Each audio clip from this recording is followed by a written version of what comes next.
बिस्मिल्लाहिर्रहमानिर्रहीम। अस्सलाम वालेकुम।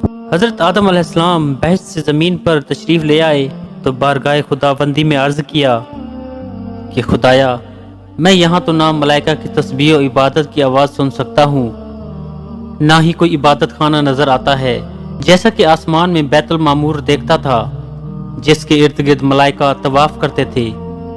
इस पर अल्लाह पाक का हुक्म आया कि जाओ, जहाँ पर हम निशान बताएं वहाँ पर बैतुल्लाह बनाओ और इसके इर्द गिर्द तवाफ भी कर लो, उसकी तरफ नमाज भी अदा कर लो। हजरत जिब्राइल अलैहिस्सलाम उनकी रहबरी के लिए उनके साथ चल पड़े और उन्हें उस मकाम पर ले आए जहाँ से जमीन बनी थी, यानी जिस जगह झाग बनी थी, और फिर वही झाग फैलकर पूरी जमीन बनी। हजरत जिब्राइल अलैहिस्सलाम ने अपना पर मारकर 7वें जमीन तक बुनियाद रख दी, जिसको मलाइका ने 5 पहाड़ों के पत्थरों से भरा, कोहे तूर, कोहे लबनान, कोहे जूदी, कोहे तूर जीता और कोहे हीरा। बुनियाद भरने के बाद निशान के लिए चारों तरफ की दीवारें भी उठा दी।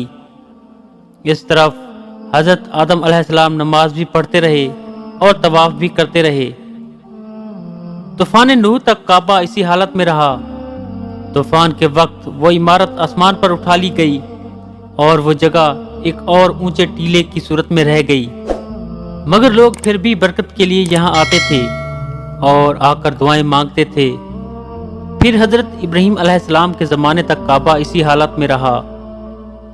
जब हजरत इस्माइल और हजरत हाजरा यहाँ आकर रहे और यहाँ कुछ आबादी हो गई, तो हजरत हाजरा के इंतकाल के बाद हजरत इब्राहीम अलैहिस्सलाम को हुक्म हुआ कि हजरत इस्माइल अलैहिस्सलाम को साथ लेकर खाना काबा की इमारत तामीर करें। उसकी निशानी इस तरह की गई कि एक बादल का टुकड़ा भेजा गया ताकि उसके साए से काबा की हद मुकर्रर की जाए।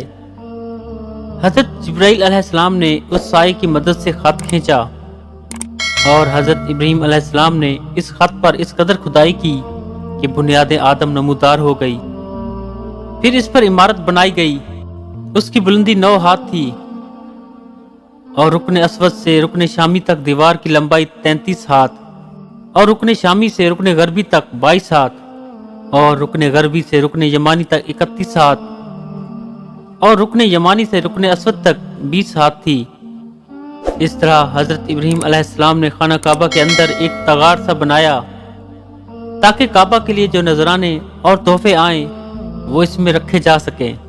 इसके दरवाजे 2 थे, एक दाखिल होने के लिए और एक निकलने के लिए। काबा बनाने वाले हजरत इब्राहीम अलैहिस्सलाम थे और उनको गारा और पत्थर उठा के देने वाले हजरत इस्माइल अलैहिस्सलाम थे। इस दफा उसकी तामीर के लिए 3 पहाड़ों के पत्थर लाए गए। बाद में इस इमारत में कुछ तब्दीलियां भी की गई। इसकी ऊंचाई मजीद बढ़ाई गई। दरवाजा भी 2 की बजाय 1 किया गया।